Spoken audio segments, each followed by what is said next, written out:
Ya, bismillahirrahmanirrahim. Assalamualaikum warahmatullahi wabarakatuh. Alhamdulillah nahmaduhu wa nasta'inuhu wa nastaghfiruh wa na'udzu billahi min syururi anfusina wa min sayyiati a'malina. Man yahdihillahu fala mudhillalah wa man yudlilhu fala hadiyalah. Asyhadu an la ilaha illallah la syarika lah wa asyhadu anna Muhammadan abduhu wa rasuluhu alladzi la nabiyya ba'dah. Qala Allah Ta'ala fi Qur'anil Karim, a'udzu billahi minasyaitonir rajim. Ya ayyuhalladzina amanu taqullaha haqqa tuqatih wa la tamutunna illa wa antum muslimun. Amma ba'd. Bapak-bapak yang dimuliakan Allah, alhamdulillah menjelang buka puasa kita bisa mengisi waktu kita tidak di depan TV dan tidak di depan hidangan makanan, tetapi kita isi saat-saat menjelang buka puasa dengan bermajelis ilmu. Harapannya apa? Agar Allah ampuni dosa-dosa kita. Dan kalau ada yang sakit di antara kita, kita berharap Allah sembuhkan penyakit tersebut dengan datangnya kita ke majelis ilmu. Dan dengan harapan kalau di antara kita masih ada yang terlilit hutang, maka dengan bermajelis ilmu seperti ini kita berharap semoga Allah melepaskan lilitan hutang tersebut dari kita, sebagaimana janji Rasulullah sallallahu alaihi wasallam ketika seseorang mendatangi majelis ilmu di salah satu masjid di antara masjid-masjid Allah, kecuali Allah akan turunkan kepadanya ketenangan. Ya, kecuali Allah akan turunkan kepada mereka ketenangan. Kemudian apa? Wa ghasyiyathumur rahmah. Kemudian Allah akan lingkupi mereka dengan kasih sayang. Kemudian malaikat mengepakkan sayap di atas mereka. Kemudian Allah akan menyebut-nyebut nama mereka di antara makhluk-makhluk yang ada di sisinya. Nah, ketenangan di sini, Pak,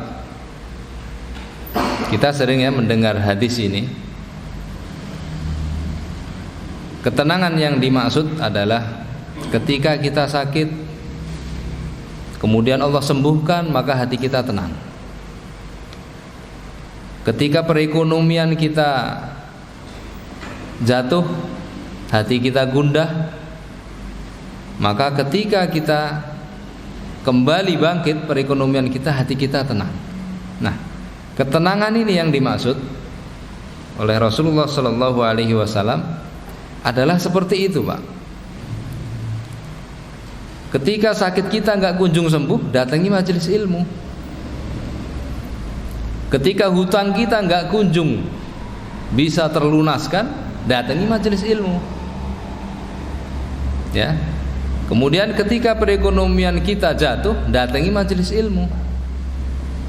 Jadi apapun masalah kita, ya Pak, yang membuat hati kita gelisah, hati kita gundah, hati kita galau, obatnya datangi majelis ilmu, Pak. Ya. Dan Allah enggak akan mengingkari janji. Allah akan turunkan ketenangan kepada kita. Salah satunya adalah Allah hilangkan beban-beban hidup kita. Allah hilangkan kegelisahan-kegelisahan dan kekeringan-kekeringan hati kita. Karena apa? Himpitan-himpitan, ujian-ujian, cobaan demi ujian, cobaan demi cobaan dunia. Dan itu memang sunnatullah, Pak, karena kita masih di dunia. Baik, alhamdulillah kita masih bisa berkumpul. Allah masih beri kita kesempatan di antara hamba-hambanya yang lain, ya, yang ada di kota ini khususnya atau di daerah ini khususnya, Allah berkenan memilih kita, Pak, untuk duduk bermajelis ilmu sambil menunggu saat-saat berbuka puasa. Dan kita berdoa semoga Allah membalas kebaikan orang-orang, ya, yang telah terlibat dalam menyelenggarakan acara-acara seperti ini. Semoga Allah juga mempermudah urusan mereka di dunia dan di akhirat. Amin ya rabbal alamin. Nah, kita lanjutkan, Pak, sirah Nabi kita sallallahu alaihi wasallam. Yang terakhir kita adalah masa penyusuan Rasulullah sallallahu alaihi wasallam. Kita review sebentar, Pak, nggih, agar enggak lupa pelajaran yang atau kajian sebelumnya. Yang menyusui Rasulullah pertama kali sinten, Pak? Yang pertama kali menyusui Rasulullah sallallahu alaihi wasallam. Saya tadi lupa, Pak, bawa hadiah, Pak. Jahe merah, ya, bawa jahe merah. Ternyata untuk santri ketinggalan. Karena ada kajian juga, kalau ada yang bisa jawab kasih jahe merah. Ini lupa qadarullah. Hadiahnya nanti, Pak, di surga insyaallah, nggih. Siapa, Pak, yang pertama kali menyusui Rasulullah? Sinten, Pak? Nggih, Pak. Wah, enggak dengar, Pak. Yang pertama kali menyusui adalah ibundanya sendiri, Pak. Pripun? Ibundanya sendiri, Aminah, ya. Tapi nggak lama, Pak, cuma 3 atau 7 hari, ya.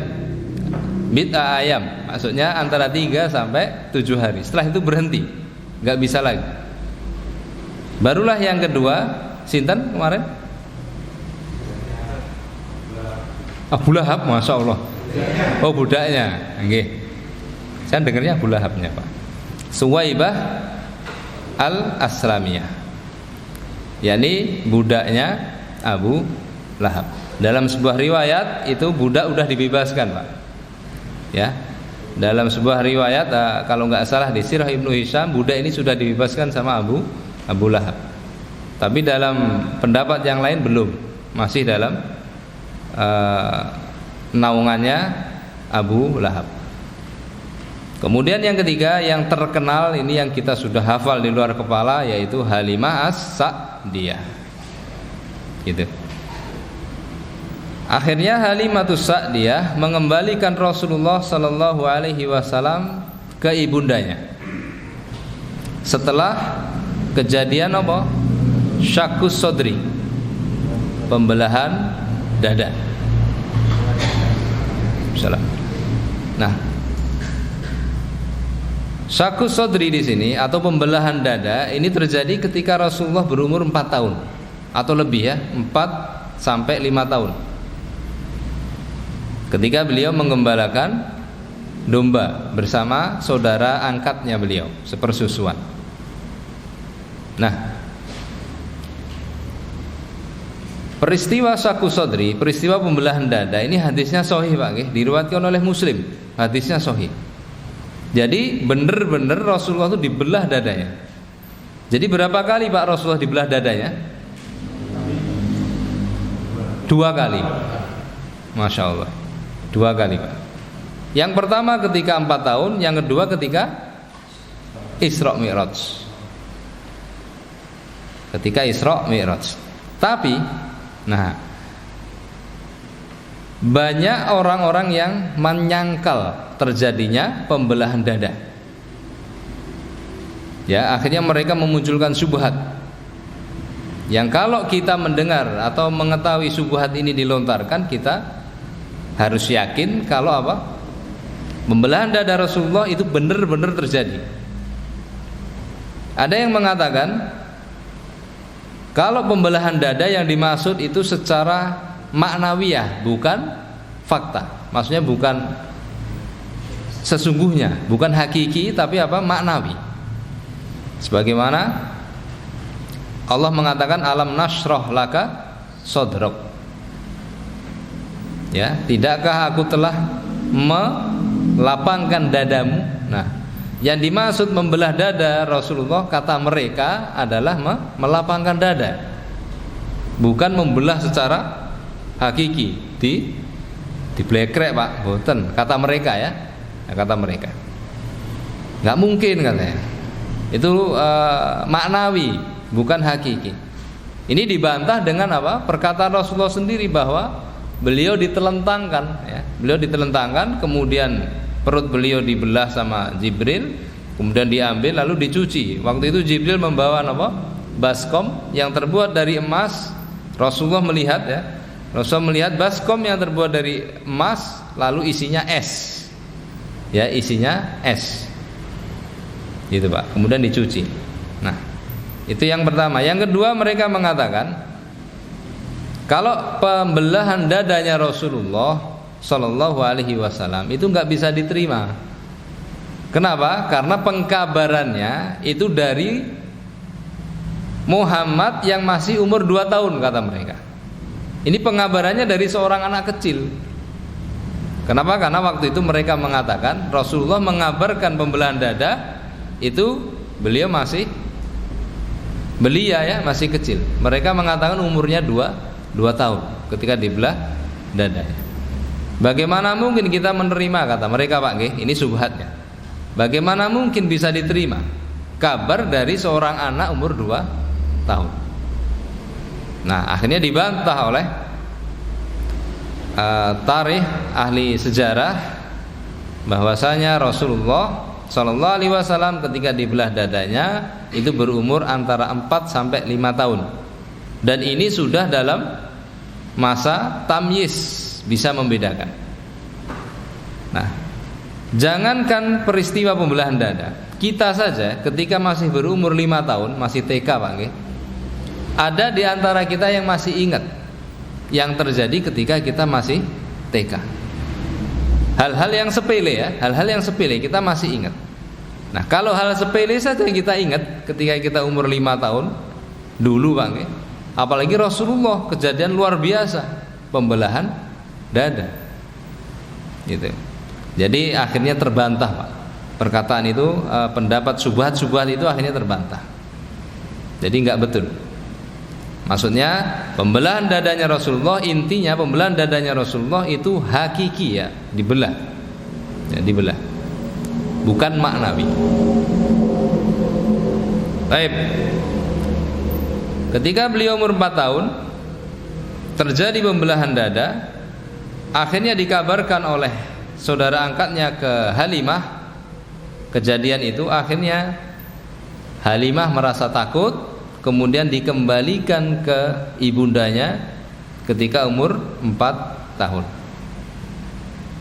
Ya, ketika umur 4 tahun beliau dikembalikan. Taib, tuwfiyat ummuhu sallallahu alaihi wasallam wa huwa fi sadisah min umrih wa hiya raji'atun minal Madinah. Setelah dikembalikan oleh Halimah ke ibundanya umur 4 tahun, kemudian ibunda beliau Aminah mengajak untuk berziarah ke makam ayahnya, ya, ke makam ayahnya di Madinah. Akhirnya tuwfiyat ummuhu, ibunya wafat, ya, sallallahu alaihi wasallam ketika beliau berumur berumur pinten Pak? 6 tahun. Ya, ketika beliau berumur 6 tahun. Jadi Aminah mengasuh Rasulullah, ya, mengasuh Rasulullah hanya durasinya hanya 2 tahun saja. Durasinya hanya 2 tahun. Wa qad dhahabat ilal Madinah li ziyarati qabri abihi. Kemudian dia pergi ke Madinah untuk mengunjungi kuburan bapaknya, wa ma'aha jaddu Abdul Muthalib. Dan bersamanya itu kakeknya yang bernama Abu Thalib. Dalam Sirah Ibnu Hisham dikatakan yang berangkat itu cuma 3 orang Pak. Rasulullah, Aminah dan Ummu Aiman. ya, Ummu Aiman. Ada 3 orang ini, cuma 3 orang ini yang berangkat dari Mekah ke Madinah, dibiayai oleh Abdul Muthalib. Dibiayai oleh Abdul Muthalib. Jadi yang betul Abdul Muthalib gak ikut. Ya, wa ma'aha jaddu Abdul Muthalib, maksudnya adalah Abdul Muthalib itu membiayai perjalanan mereka. Nah, sepulang dari Madinah, ya, sepulang dari Madinah, kemudian Rasulullah Shallallahu Alaihi Wasallam pulang menuju Mekah. Ternyata belum sampai Mekah, ibunda beliau wafat di desa Abwa, ya, di desa Abwa, yakni sebuah desa antara Mekah dan Madinah. Nah, kita kemarin Pak nggih, di awal pertemuan kita sudah menyinggung sedikit bahwa Madinah itu memang luar biasa, Pak. Madinah ini luar biasa. Hingga semua yang masuk ke Madinah, ya, semua yang masuk ke Madinah termasuk muhajirin dari Mekah. Ketika hijrah ke Madinah, qadarullah sakit, Pak. Ya, sakit mereka. Ya, banyak yang sakit. Demam, ya, demam Madinah namanya. Nah, hampir semua sahabat muhajirin ini sakit. Nah, alhamdulillah, ya, Rasulullah Shallallahu Alaihi Wasallam dijaga oleh Allah dari demam Madinah, sehingga ketika semua sakit beliau nggak sakit. Ya, kemudian Rasulullah berdoa.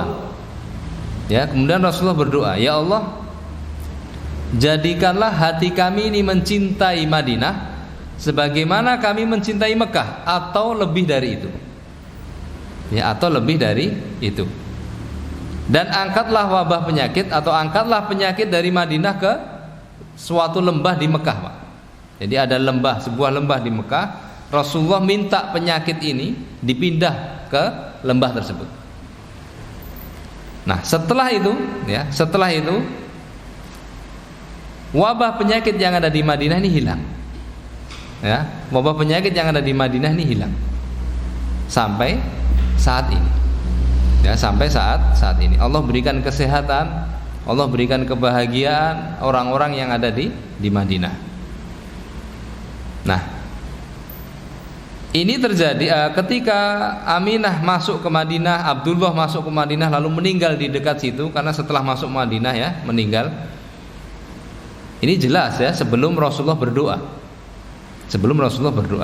Makanya ibunda beliau ketika masuk Madinah lalu keluar, belum sampai Mekah, beliau terkena penyakit lalu meninggal di Abwa. Nah, ini masih ada kaitannya dengan apa? Dengan wabah yang ada di Madinah. Maka jamaah azanallahu wa iyyakum jami'an, di sini kita bisa merasakan, ya, faidah kita belajar sirah. Yang pertama adalah agar kita bisa mengejawantahkan, ya, mengejawantahkan peri kehidupannya Rasulullah setiap detilnya. Itu yang pertama. Yang kedua adalah agar kita bisa merasakan, mengecap, ya, ketika Rasulullah sedih, ya, masa kecilnya ditinggal ibunya, ditinggal kakeknya, ditinggal pamannya. Faidah kita mempelajari itu agar kita juga bisa mengecap kesedihannya Rasulullah. Ya, agar jangan sampai kita mengatakan saya ini sudah ngaji, saya sudah taubat, saya sudah hijrah, saya sudah tinggalkan seluruh perbuatan maksiat saya yang dulu pernah saya lakukan. Tapi kenapa kok bisnis saya nggak kunjung nggak kunjung Pak? Ini efek puasa, Pak, ya, lupa semua istilah-istilah, Pak. Nggak kunjung berkembang, nah gitu, Pak, ya. Berkembangnya lupa saya, Pak, heran. Ya, saya udah hijrah, saya udah taat sama Allah, ya, saya udah ini, udah itu, intinya dalam ketaatan. Kok belum juga bisnis saya berkembang? Atau bagi yang belum punya keturunan, kok belum juga kita dikasih anak? Ya, padahal kita udah sedekah, kita udah umroh, kita udah haji, kita udah ini, kita udah itu. Intinya perbuatan-perbuatan sunnah, amalan-amalan sunnah dia kerjakan. Tapi tetap saja kondisinya stagnan, nggak berkembang. Kemudian mulailah dia mencela, mulailah dia futur, Pak nggih. Awalnya ngajinya rajin, kemudian ternyata dia futur lalu nggak ngaji lagi. Ya. Kemudian dia mencari kawan-kawan yang malah membawa menyeret dia kepada keduniaan. Nah, ketika kita merasakan itu, ingat Pak, ini Rasulullah Shallallahu Alaihi Wasallam itu merasakan kesedihan itu dari kecil. Ya, merasakan kesedihan itu dari kecil. Ya, kalau seandainya ini difilmkan, Pak, seandainya difilmkan, mungkin kita bisa meneteskan air mata. Ya, mungkin kita bisa meneteskan air mata. Ketika beliau lahir, bapaknya udah nggak ada dan nggak meninggalkan harta apapun. Kemudian disusui ibunya, nggak lama kemudian dikasihkan sama orang, lepas dari pengasuhan ibundanya. Ya, jadi beliau beranjak besar itu belum pernah melihat ibunya sampai umur berapa Pak? 4 tahun, masya Allah. Wah, jenengan ini cerdas nggih, subhanallah. Masih ingat? Atau sebelumnya udah tahu Pak nggih? Udah tahu sebelumnya? Dalam keadaan lapar, haus, mumet, jam 5 ini pol-polnya, puncak-puncaknya Pak. Jenengan ingat ya, subhanallah, luar biasa. Barakallahu fikum. Nah, baru 4 tahun jumpa sama ibunya. Ya enggak langsung ibu itu enggak Pak, enggak pernah jumpa. Setahu dia ibunya ya Halimah. Setahu beliau Sallallahu Alaihi Wasallam ibunya ya Halimah. Ketika dikembalikan ke ibundanya beliau bingung gitu. Nah, itu ketika dikembalikan Pak, itu gimana kita merasakan sedihnya. Kemudian dirawat, baru 2 tahun masih merasakan nikmatnya kasih sayang, dipelukan ibundanya, ibundanya meninggal. Ini Rasulullah Pak, manusia yang paling disayangi oleh Allah, manusia yang paling dicintai. Nah, itu saja diberi ujian mulai kecil, ya, mulai kecil. Jadi kita jangan sampai menganggap banyaknya amalan kita itu mengharuskan kita tuh enak di dunia, semuanya tersedia, fasilitas semua sama Allah disediakan, tidak diberi ujian, nggak ada kesedihan, enggak Pak. Ya, bahkan lebih dari dulu-dulunya mungkin ya. Ujian yang akan kita terima mungkin lebih berat daripada dulu sebelum kita hijrah. Ya, semoga Allah beri kita kekuatan dalam menjalani takdir dari Allah Subhanahu wa taala. Baik. Kemudian ibunya meninggal. Kemudian fahadunathu Ummu Aiman. Beliau akhirnya di Abwa itu diasuh oleh Ummu Aiman. Siapa Ummu Aiman? Pelayan atau budak atau pelayan ya dari bapaknya atau budak dari bapaknya Abdullah. Meninggalkan budak 1 Pak. Gitu ya. Nah, kemudian oleh Ummu Aiman dari Abwa sampai ke Mekah itu diserahkan ke Abdul Muthalib. Kemudian Abdul Muthalib itu merasakan kesedihan yang luar biasa, terenyuh gitu loh Pak, nelongso. Kenapa? Karena melihat Muhammad saat yang masih kecil, umur masih 6 tahun, ya, 6 tahun itu belum SD Pak, masih TK 0 besar, belum SD. Sebelia ini, semuda ini dia sudah merasakan ditinggal mati oleh bapak dan ibunya. Ya. Qama bi tarbiyatihi ba'da wafati ummihi jadduhu Abdul Muthalib wa kana yuhibbuhu aktsara min hubbihi li auladihi. Kemudian Abdul Muthalib mengasuh Rasulullah dan mencintai Rasulullah melebihi cintanya kepada anaknya. Melebihi cintanya kepada anaknya. Tapi enggak lama Pak. Ya, enggak lama. Walamma balagha umruhu sallallahu alaihi wasallam samaniya sanawat mata jadduhu. Enggak lama beliau merasakan hangatnya kakeknya. Umur 8 tahun beliau, ya, ketika beliau umur 8 tahun kakeknya meninggal dunia. Kelas 2 SD, Pak. Ini kita visualisasikan dengan kelas ya di Indonesia. Ya, kelas 8 SD beliau kalau sekarang di Indonesia ya. Kalau umur 8 SD umur 8 SD. Ini udah puncaknya, Pak ya. Masya Allah. Ini makanya sebenarnya saya berat, Pak, ngisi kajian kok sebelum buka. Waduh. Ini saya diem aja saya pusing apalagi suruh ngomong. Gitu loh. Ya, Pak, semoga Allah beri kekuatan. Kelas berapa tadi ya? Kelas 2 SD. Nah, kelas 2 SD. Ngapain, Pak? Kelas 2 SD ngapa? Masya Allah, barakallah. Kakeknya meninggal, ada hadiah, Pak ya? Kalau ada hadiah mungkin habis nih dibagi. Subhanallah. Kelas 2 SD kakeknya meninggal. Jadi diasuh sama Abdul Muthalib berapa tahun, Pak? Diasuh sama Abdul Muthalib berapa tahun? 2 tahun. Ya, meninggal ibunya, beliau umur 6 tahun, diambil alih kakeknya selama 2 tahun, ya. Kemudian beliau umur 8 tahun kakeknya meninggal. 2 tahun kemudian kakeknya meninggal. Nah, setelah itu baru diasuh sama Abu Thalib. Nah, ini yang paling lama, Pak. Paling lama.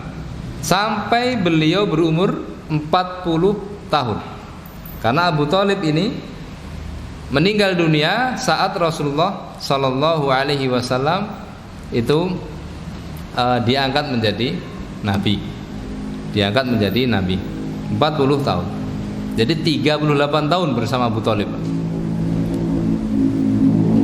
Rentang waktu 30 tahun itu sudah cukup untuk mengikat hati. Ya, untuk mengikat kedekatan. Ya, untuk mengikat kedekatan. Baik. Wa kana fakiron. Dan Abu Thalib saat itu juga dalam keadaan kekurangan. Fawassa'allahu rizqah. Kemudian Allah lapangkan rizkinya. Nah, ini keberkahan siapa, Pak? Keberkahannya Rasulullah. Ya, siapa saja, apa saja, di mana saja, kapan saja, kalau Rasulullah ada di situ, itu diberkahi. Semuanya diberkahi. Ya, makanya kita, Pak, jangan jauh-jauh dari Rasulullah. Jangan jauh-jauh dari sunnah beliau. Agar apa? Kecipratan keberkahan beliau. Karena semua yang dekat dengan Rasulullah Sallallahu Alaihi Wasallam dan beriman, maka dia mendapat berkahnya. Ya, semua sunnah Rasulullah itu berkah, Baik. Kemudian diasuhlah oleh pamannya yaitu Abu Thalib selama 38 tahun. Nah, selama itu kata Aisyah radhiyallahu anha, orang-orang Quraisy itu merasa lemah dan takut untuk mengganggu Rasulullah hingga Abu Thalib wafat, sampai Abu Thalib meninggal dunia. Jadi orang Quraisy ini merasa terkungkung, Pak, untuk mengganggu Rasulullah selama Abu Thalib ini belum meninggal dunia. Wa kana sallallahu alaihi wasallam fi sigarihi yar'al ghanam li ahli Makkah bi ujrah ya'ishu minha. Rasulullah sallallahu alaihi wasallam ketika beliau masih belia, ya, beliau karir ya ini, Pak ya. Saya sering mengistilahkan perjalanan karirnya Rasulullah. Yang pertama adalah beliau menggembalakan domba, menggembalakan kambing. Bukan kambingnya sendiri, Pak. Itu kambingnya penduduk Mekah yang digembalakan Rasulullah, dan Rasulullah dapat upah dari penggembalaan. Ini menunjukkan Rasulullah itu apa? Sallallahu alaihi wasallam sudah terbiasa mandiri semenjak kecil. Dan ada riwayat yang mengatakan kalau semua nabi itu pernah menggembalakan kambing. Ya, gitu Pak. Mungkin untuk apa? Untuk melatih sebelum mengkoordinir manusia, maka dia harus bisa mengkoordinir kambing. Ya, maka beruntunglah kalau ada panjenengan di sini yang ternak kambing. Tapi enggak diangon Pak nggih biasanya ya. Di apa namanya? Disuapi Pak. Disuapi sama pemiliknya. Kalau dulu diangon nggih. Kalau sekarang kambingnya di kandang, jadi kambing ngangon. Sing diangon apa nih? Sing gadah. Sampai kalau pernah futur Pak, mau ternak kambing, terus saya futur gara-gara diginikan sama kawan saya, alah minggu dihapusi wedhus. Kok dihapusi wedhus? Iya wedhus ning kandang kowe sing golek pangan kan. Akhirnya nggak jadi Pak saya. Tapi itu intermezzo Bang, biar nggak terlalu terpikir untuk buka puasa itu ya. Jam 5.10 Pak. Kok nggak adzan. Baik. Nah, ini menunjukkan Rasulullah itu meskipun beliau tinggal bersama pamannya, ya, otomatis pamannya ini raja Pak ya. Abdul Muthalib itu kan raja Mekah, penguasa Mekah. Otomatis ketika Abdul Muthalib meninggal dunia, jadi Abu Thalib Pak, yang jadi penguasa Mekah. Meskipun beliau tinggal atau diasuh oleh penguasa Mekah, raja Mekah, pimpinan Mekah, pemimpin Mekah, tapi beliau nggak mau ngatong Pak, ngatong. Bahasa Indonesia apa ngatong Pak? Mungkin kalau kita tinggal diasuh sama paman kita, diasuh sama bibi kita, makan di situ, ini di situ, uang jajan pun dikasih, kemudian sekolah kita disekolahkan, akhirnya apa? Muncul jiwa apa? Jiwa manja, gitu Pak ya, jiwa manja. Nah Rasulullah enggak. Meskipun beliau tinggal sama pamannya, beliau tetap menggembalakan kambing. Bukan kambing pamannya, enggak, kambing penduduk Mekah, lalu beliau dapat upah. Beliau enggak mau menengadahkan tangan. Nah itu bahasa Indonesia, baru ketemu. Subhanallah ya. Kemudian karir yang kedua. Ketika beliau berumur 9 tahun, atau riwayat yang lain dikatakan 13 tahun. Ya, ada dua pendapat, ada yang 9, ada yang 13. Beliau memulai karir bisnisnya. Awalnya peternakan, ya, kemudian beralih ke bisnis perdagangan. Umur 9 tahun atau pendapat yang lain 13 tahun. Manapun itu yang benar, entah 9 ataukah 13, tapi yang jelas masih muda Pak, 13 tahun. Itu kalau di sekolah kita kelas berapa Pak? Kalau di sekolah SD atau SMP? 13 tahun. Itu 8, 9, 10, 11, 12, 13. Kelas 8.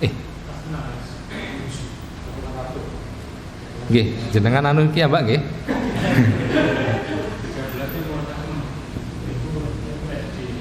Kelas 5 SD Pak. Kelas 5 SD kalau nggak salah nggih. Kelas 5 SD. Nah,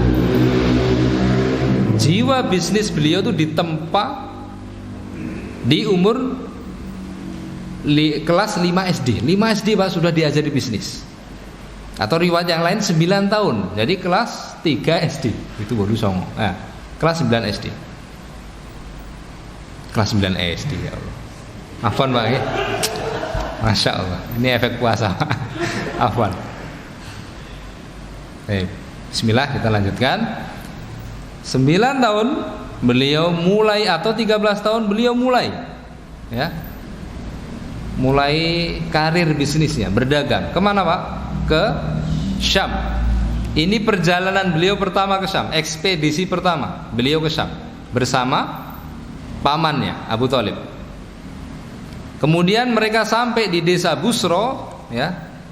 Di desa Busro ketemu sama pendeta. Namanya siapa Pak? Siapa nama pendetanya? Sinten, Pak?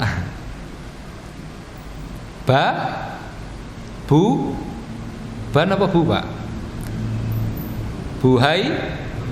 Buhairo. Dalam riwayat yang lain dikatakan Bahiro. Dalam riwayat yang lain dikatakan Buhairo. Buhairo. Kalau sama Khadijah, siapa nama ininya? Ahli kitabnya, pendetanya? Nah, kan dua kali toh, Pak? Ke Syamnya, satu sama Abu Thalib, satu sama Khadijah. Ketika sama Khadijah ketemu pendeta juga, tapi ini masih saudaranya Khadijah. Siapa namanya, Pak? Masya Allah, Naufal. Waduh, Warokoh bin Naufal. Ini ahli kitab yang paling pandai saat itu. Ya, rahib. Dua kali ketemu pendeta. Nah, Buhairo ini dari kejauhan dia melihat Warokoh bin Naufal. Bukan Naufal, Pak. Naufal itu bapaknya. Ini Warokoh bin Naufal. Nah, dari mana si Buhairo ini kok tahu? Ya, bahwa ada kafilah dagang dari Arab, dari Mekah, yang ada keistimewaan di antara rombongannya. Itu dia melihat dari kejauhan, Pak. Dia melihat awan itu selalu bergerak, berkumpul, awan itu berkumpul lalu bergerak sendiri. Sendiri. Nah, bergeraknya teratur.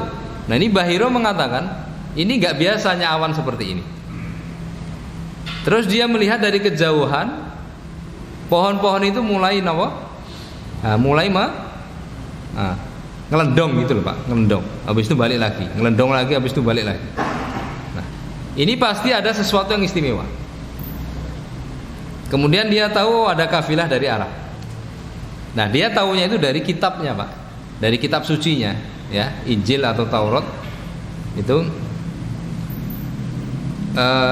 dia membaca dari kitabnya kalau itu tanda-tanda kenabian, penerus dari Isa.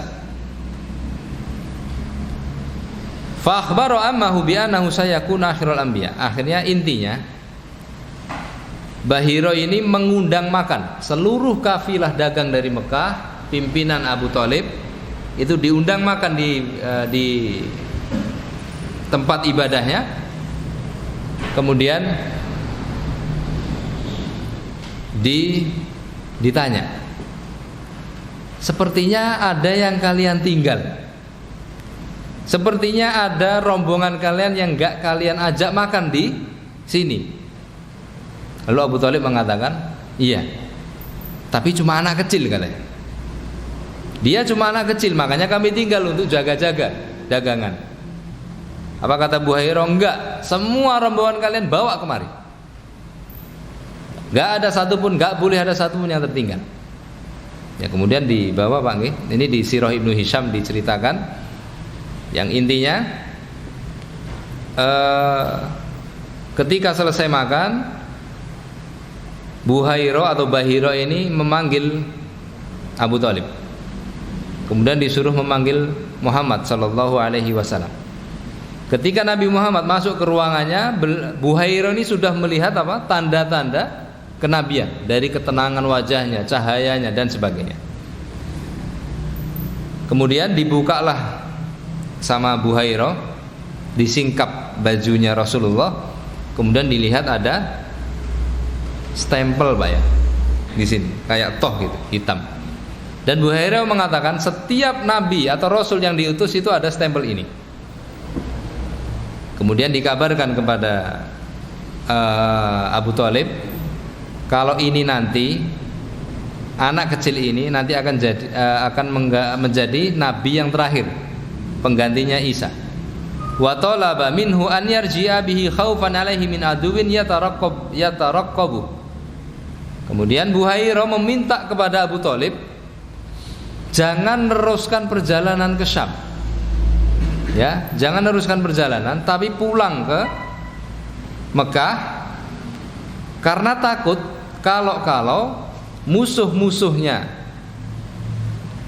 nabi ya, yang dimaksud ini Yahudi Bang, Yahudi itu akan mengawasi dan mengintai Rasulullah lalu mencelakai Rasulullah. Ya, ini Buhairah tahu sifatnya Yahudi Pak ya. Jadi Buhairah ini tahu sifatnya Yahudi. Ini kalau Yahudi tahu, dia kedengkian Yahudi itu luar biasa. Ya, kedengkian Yahudi itu luar biasa. Maka disuruh pulang, nanti takutnya Yahudi membunuh Nabi Muhammad.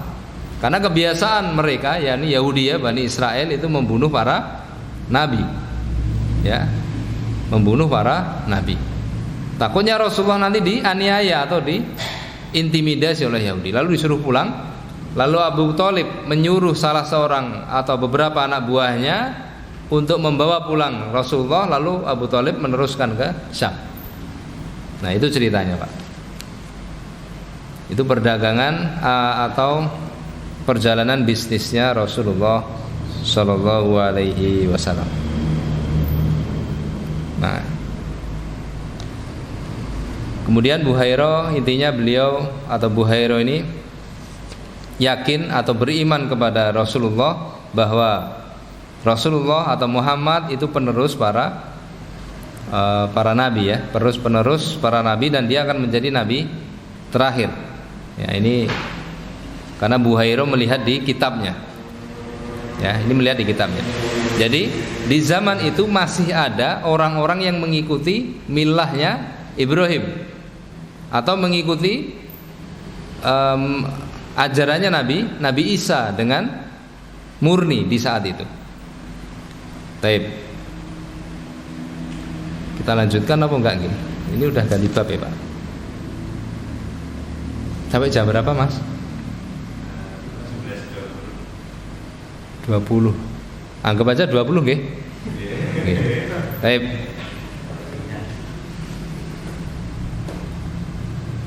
Jadi itu Pak, hikmahnya, faidahnya dari kisah ini adalah menunjukkan bahwa ahli kitab yang mengimani, betul-betul beriman kepada Allah dan Rasulnya di zaman mereka,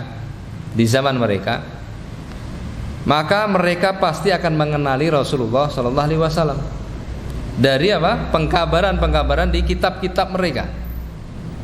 Bahkan di surat Al-Baqarah kan dijelaskan bahwa ya'rifunahu kama ya'rifuna abna'ahum. Mereka mengenal Muhammad itu seperti mereka mengenal anak mereka sendiri. Kenal betul Pak. Ya, orang-orang Yahudi ahli kitab nih betul-betul kenal betul dengan sifat-sifat dan ciri-ciri Rasulullah. Lahirnya di mana? Terus sukunya gimana, ciri-cirinya bagaimana dan sebagainya. Tapi ketika lahir ternyata kok bukan dari kaum mereka nggak mau beriman, gitu loh Pak. Ya, seperti Nabi Isa alaihissalam ya, mereka tuh mendambakan seorang nabi. Ternyata yang lahir bukan dari golongan mereka, maka mereka nggak mau menerima Nabi Isa alaihissalam. Padahal di situ ada Nabi Zakaria ya, di tengah-tengah mereka, kakeknya yang mengasuh Nabi Isa. Baik, itu saja yang bisa kita tambahkan dari kisah sirah Rasulullah Sallallahu Alaihi Wasallam. Dan tadi saya ulangi, faidahnya adalah sedihnya kita tuh nggak seberapa Pak dibanding sedihnya Rasulullah Sallallahu Alaihi Wasallam. Ya, beliau di masa hidup beliau ditinggal mati, ditinggal wafat istri beliau. Kemudian ditinggal oleh ibu beliau, kakek beliau, kemudian anak-anak beliau ya, anak-anak beliau. Kemudian putri-putri beliau juga meninggal saat beliau masih hidup. Ya. Jadi kesedihan Rasulullah itu ya Masya Allah Pak. Ya, kalau kita masih merasa sedih atau ada yang mengatakan anakku kok wedok kabeh, kok ora duwe anak lanang padahal aku wis ngombe madu, wis ngombe iki lho. Rasulullah itu anak perempuannya berapa Pak? Banyak, Masya Allah. Beliau itu seorang ayah dari anak-anak perempuan. Ya, beliau itu seorang ayah dari anak-anak perempuan. Gitu loh. Jadi nggak usah apa Pak istilahnya, nggak usah lebay lah Pak ya. Gak usah lebih, maksudnya sedih lah ini itu. Kita berkaca ke Rasulullah. Yang kita rasakan ini pasti pernah dirasakan oleh Rasulullah sallallahu alaihi wasallam. Itu saja, kita tutup majelis kita dengan doa agar Allah jadikan ilmu kita ilmu yang bermanfaat. Allahumma anfa'na bima 'allamtana wa 'allimna ma yanfa'una warzuqna ilman yanfa'una. Kemudian kita berlindung kepada Allah dari ilmu yang enggak bermanfaat. Allahumma inna na'udzubika min ilmin la yanfa' wa min qalbin la yakhsha' wa min nafsin la tasba' wa min da'watin la yustajabu laha. Subhanaka Allahumma wa bihamdika asyhadu an la ilaha illa anta astaghfiruka wa atubu ilaik. Jazakumullah khairan katsiran. Terima kasih kepada panjenengan semua. Syukron atas kedatangan panjenengan semua di majelis ini, dan semoga Allah mengampuni dosa-dosa kita dan panjenengan semua, dan melancarkan semua yang kesulitan-kesulitan yang kita alami di dunia dan di akhirat. Amin ya rabbal alamin. Assalamualaikum warahmatullahi wabarakatuh.